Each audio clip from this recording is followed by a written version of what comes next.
যে demographic dividend চলমান আছে, আমরা মনে করি যে বাংলাদেশের সেই তরুণ শক্তি, তারুণ্যের শক্তিকে বাংলাদেশের প্রধান অর্থনৈতিক শক্তিতে যদি আমরা রূপান্তর করতে পারি, প্রধান চালিকা শক্তিতে রূপান্তর করতে পারি, তাদেরকে সক্রিয়ভাবে কাজে লাগাতে পারি, তাহলে দেশের অর্থনৈতিক পরিবর্তনটা সম্ভব।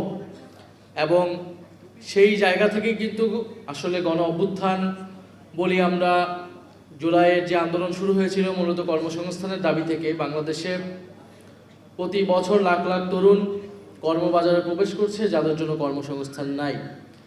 এবং কর্মসংস্থানের দাবি উঠেছিল যখন সমাজে আমরা দেখেছি ক্রমবর্ধমান বৈষম্য, সমাজের অর্থনীতি, সম্পদ, গুটি কয়েক পরিবার, গুটি কয়েক গ্রুপ, সম্পদ পুঞ্জীভূত হয়েছে, কুক্ষিগত হয়েছে কয়েকটি মানুষের কাছে, কয়েকটি পরিবারের কাছে এবং সেটা হয়েছে রাজনৈতিক সহযোগিতায়।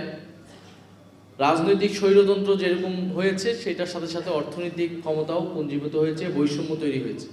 ফলে বিগত 16 বছরে আমরা অনেক অর্থনীতির উন্নয়নের গল্প শুনলেও, আমরা অর্থনৈতিক প্রবৃদ্ধির গল্প শুনলেও সেই অর্থনৈতিক প্রবৃদ্ধির সুবিধাভোগী সমাজের বিস্তৃত মানুষ হয়নি, সমাজের সকল স্তরের মানুষ হয়নি।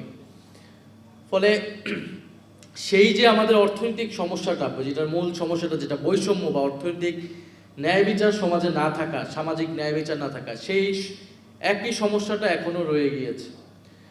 সেই জায়গা থেকেই গণ অভ্যুত্থানের পরে আমাদের দাবি উঠেছিল যে রাষ্ট্র সংস্কার, যে আমরা এই রাষ্ট্র কাঠামোর সংস্কারটা করতে হবে, রাজনৈতিক সংস্কার, অর্থনৈতিক সংস্কার এবং আমাদের পররাষ্ট্রনীতি, আমাদের সাংস্কৃতিক পুরো আমরা আমাদের জাতীয় চরিত্রটাকে নির্মাণ করব এই গণ অভ্যুত্থানকে কেন্দ্র করে।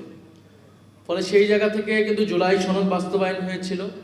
ফলে জুলাই সনদের সাথে এই অর্থনৈতিক রূপান্তরের একটা সরাসরি সম্পর্ক আছে। এবং যে আলোচনাটা আমরা গত সংসদের প্রথম অধিবেশন, দ্বিতীয় অধিবেশন, 2টা অধিবেশন ধরেই করতেছি, আপনি যদি রাজনৈতিক সংস্কার নিশ্চিত করতে না পারেন, আপনি তাহলে যদি প্রতিষ্ঠানগুলোকে নতুন করে গড়তে না পারেন, আপনি অর্থনৈতিক কাঠামোর পরিবর্তন করতে পারবেন না। এই অর্থনীতিটা পুরনো অলিগার্কিক সেই একই অর্থনীতিতে থেকে যাবে, যেখানে তরুণ উদ্যোক্তা বলেন আপনার কর্মসংস্থান সৃষ্টি কোনো ধরনের সুযোগই তৈরি হবে না।